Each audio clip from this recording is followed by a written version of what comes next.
This is Harsh Rules, I'm Ben Harsh, and today we're going to continue to learn to play Great War Commander. Great War Commander was published in 2018 by Hexasym and designed by Roger Nord and Pascal Tupi. This game supports up to 3 players and takes about 2 hours to play.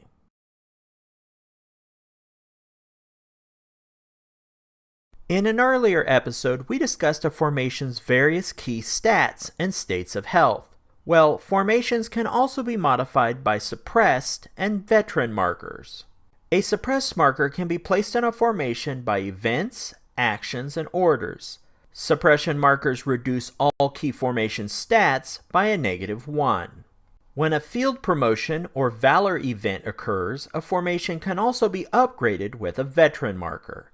A veteran marker increases all key formation stats by a +1.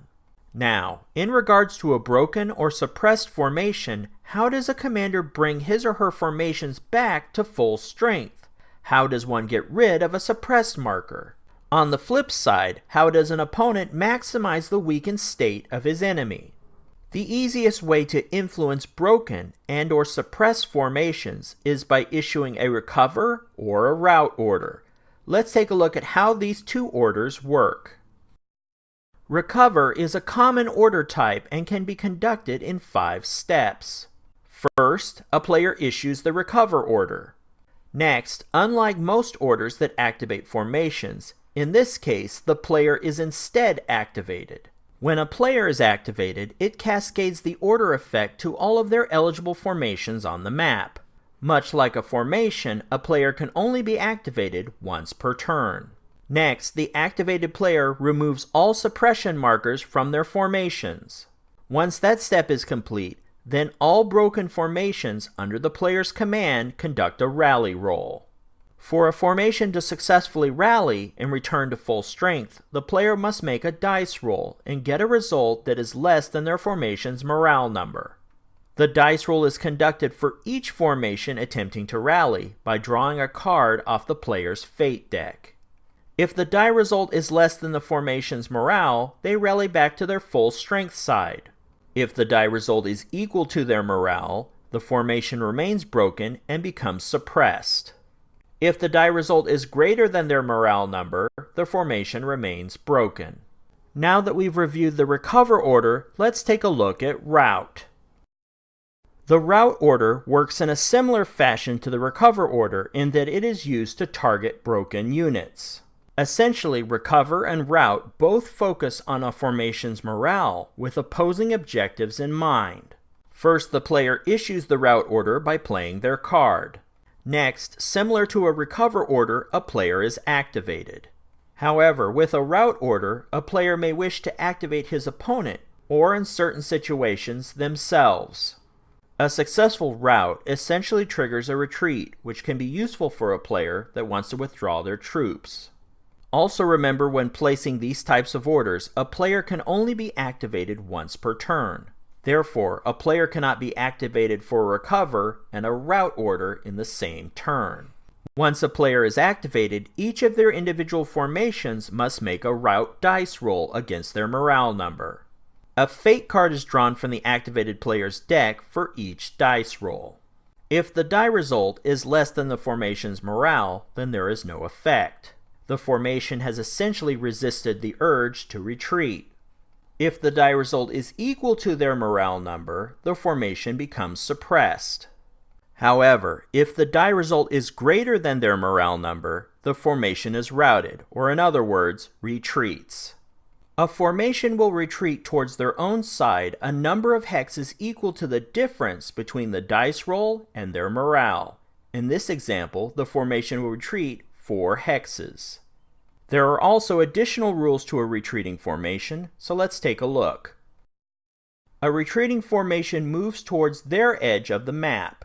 In Scenario 1, Birth of a Legend, the French side is the top edge of the map and the German side is the bottom edge.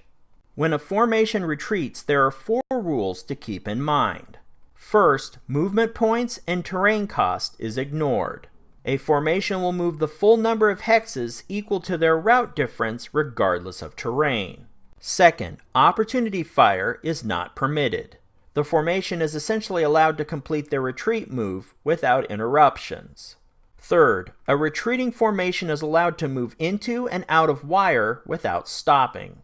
And finally, a retreating formation is considered eliminated if it encounters the following: their nation's edge of the map, an enemy-occupied hex, essentially the formation then surrenders, or an impassable hex.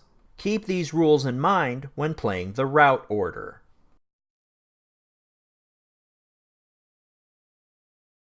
Advance is a combo order that serves for both movement and melee attack. The advance order allows an activated formation to enter an adjacent hex. What makes advance unique compared to the move order is that advance can be conducted even if the adjacent hex contains enemy formations. Once a player's formation or formations occupy the same hex as enemy formations, then melee combat occurs. The advance order also has a few restrictions. Advance cannot be used to move a formation into impassable terrain. Bridges can only be entered by a road or rail. Units cannot exit off the left or right map edge. And of course, only runners can use advance to exit off the friendly map edge. Now let's talk about resolving melee combat that results from an advance into an enemy-occupied hex. First, there are some pre-melee attack situations to consider. Before conducting the melee attack calculation, each side will play any ambush actions they have in their hand. Ambush allows a player to break one of his opponent's formations. Next, if either side has a runner as their sole combatant in melee, then that runner is eliminated and the opponent receives 1 victory point. Once these situations are resolved, proceed to the combat equation for melee. Melee combat is resolved with one battle equation. First, the defender adds up the total firepower of all their formations engaged in the melee. The defender draws a fate card off their deck and adds the die results together. After that, the defender adds modifiers from command, played action cards, and a +1 for each formation with box firepower. All these numbers are added together to form the defender's melee total. At this point, there's a pause to see if the defender will play a fate card for an action or the initiative card to re-roll the dice altogether. Then it's the attacker's turn to add up the firepower of all their formations engaged in the melee. Next, the attacker draws a fate card off their deck and adds the die results together. After that, modifiers are added from command, played action cards, and a +1 for each formation with box firepower. The box around firepower indicates that the formation is proficient in melee combat. These values are all added together to create the attacker's melee total. The totals for the attacker and defender are compared, and the side with the higher result wins. The side with the lower score loses all their formations involved in the melee. However, if the totals from both sides result in a tie, then both sides lose all formations, with one exception. If the defender has a blockhouse or a pillbox in the same hex as their melee formations, then the attacker loses.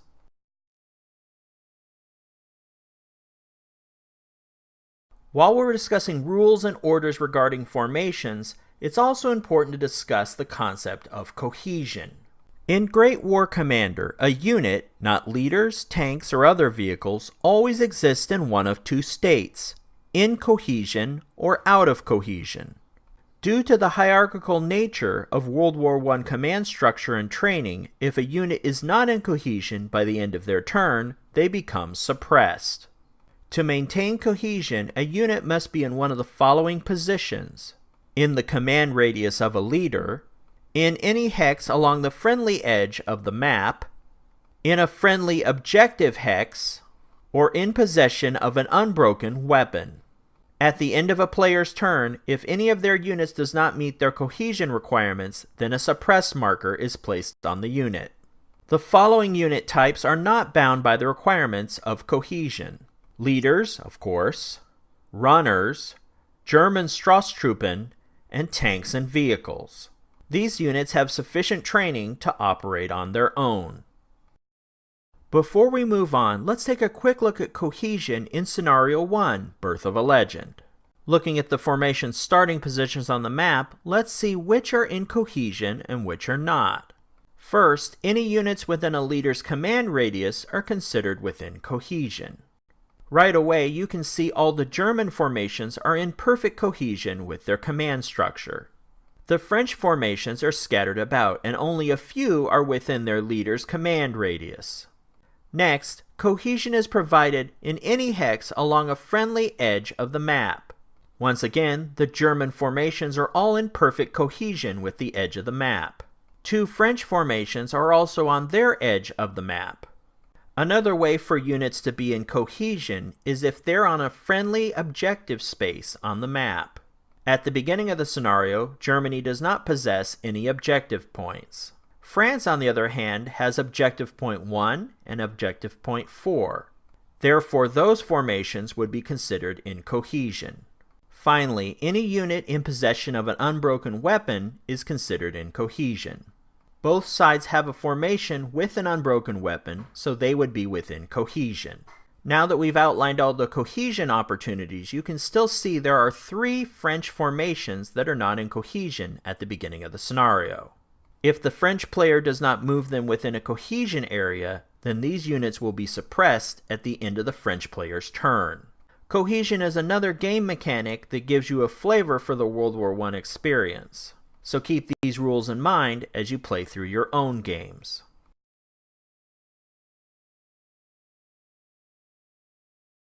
Now let's take a moment to delve deeper into the other equipment types available to players. For space considerations, I'm going to just show the French weapon set, but the German and American forces have their own equivalents as well. Equipment can be organized into 3 groups: machine guns, ordnance, and radios. First, let's discuss machine guns. Machine guns come in 2 types: light machine guns and heavy machine guns. Now, while the names for machine guns add flavor to the World War I setting, they don't always immediately tell you whether it's light or heavy. Unless, of course, you're an expert for weapons used during the era.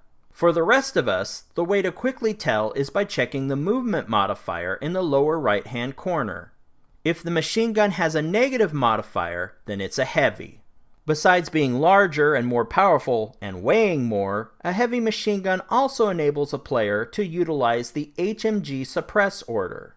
When a player has a heavy machine gun suppress order in their hand, they can use it to suppress all enemy formations in 1 or 2 target hexes. This is a useful order because it allows you to place suppression markers on enemy formations immediately without a dice roll. However, this is considered an activation for the heavy machine gun and the unit possessing it. Next, let's talk about ordnance. Ordnance is easily differentiated from other weapons like machine guns because the stats are printed on a white band. These white band weapons operate on a different rule set than machine guns. Ordnance often takes more time to operate and cannot be coordinated with fire groups and is not eligible for opportunity fire actions. Ordnance, like small field pieces, require precise calculations to drop munitions on an enemy formation, and as such require a targeting roll that operates differently from a traditional firing dice roll. Ordnance can also be quite large and heavy, overburdening formations who operate them to the point where they cannot move. When this occurs, keep in mind that an advance order can be used to move a formation with heavy ordnance to an adjacent hex. Targeting rolls are used by most ordnance as well as artillery. We'll look at telephones and artillery in the next episode of the series. To prepare for that, let's learn some advanced line of sight rules for elevation, as well as how to conduct targeting rolls for ordnance attacks. When a formation uses ordnance, the target must be within range and line of sight. This can become challenging when dealing with different levels of elevation. Elevation level boundaries are marked on the map with white outlines and arrowheads. Arrows are always pointing uphill. 2 arrows indicate level 2 terrain, and 3 arrows level 3 terrain. When tracing line of sight between hexes, you must also compensate for elevated hillside that may block line of sight. For example, a level 2 hill may block line of sight to a hex behind it. A target positioned on a hill farther back from the edge may be impossible to hit from a lower level. Once the target is established to being within range, the player must conduct a targeting roll to see if their shot lands on the target hex. Once the range is determined, it's time to conduct a targeting roll to see if the shot lands on the desired hex. First, the player counts the range in hexes from the ordnance to the target hex. Then they add the impact from any hindering terrain between. For example, woods would add 3 to the range result. If there are multiple hindering terrain hexes between the ordnance and the target, use only the highest hindrance impact. Add the range and hindrance results together. This combined number is the amount the player must beat with a dice roll. Next, the player draws a card from their fate deck for a dice roll. For a targeting roll, the dice results are multiplied together. The targeting dice result is then compared to the range plus hindrance. If the die result beats the total range to target plus hindrance, then the shot is considered on target. However, if the targeting die result is below this number, then the shot is considered a miss and the attack immediately ends. Finally, if the shot is on target, the player will conduct the standard combat equation to determine if enemy formations in the hex are damaged. Combat is calculated nearly the same as with formations and machine guns, with the following exceptions. First, remember to use the firepower calculation from the ordnance. Second, ordnance attacks do not receive a command bonus from leaders. And finally, more of a note, since ordnance cannot be used for opportunity fire, you only need to remember that a tie leads to the defender being suppressed, not broken. Keep these ordnance rules in mind, as we will be revisiting a variation of them when we discuss artillery in the next episode. This concludes the third episode in our breakdown for Great War Commander by Hexasym. In the next episode, we will look at rules regarding tanks, airplanes, and artillery. If you found this report helpful, please give me a like and share with your friends. To be the first notified when the next episode of Harsh Rules becomes available, please hit the bell icon for notifications. And as always, this has been Harsh for Harsh Rules. Thank you so much for watching, and I'll see you on the next video.